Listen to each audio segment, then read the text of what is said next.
Linisin mo, ay nasa lamang ko kayo.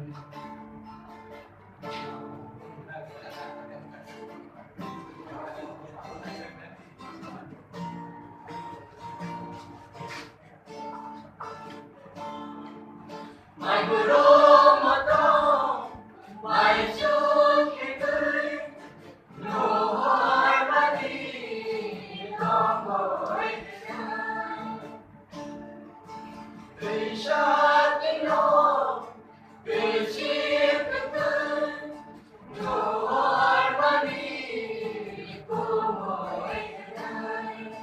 Matong kalog, Renata ko, Limong ipasapin.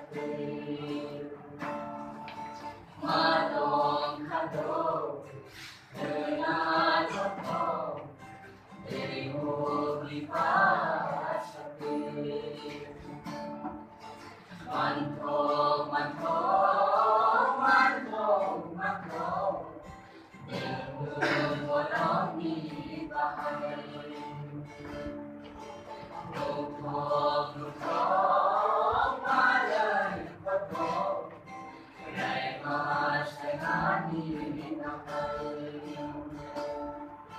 Oro, oro, oro, ramo, uwi ka mo, ibisin mo, Kay mas salamat ko kayo.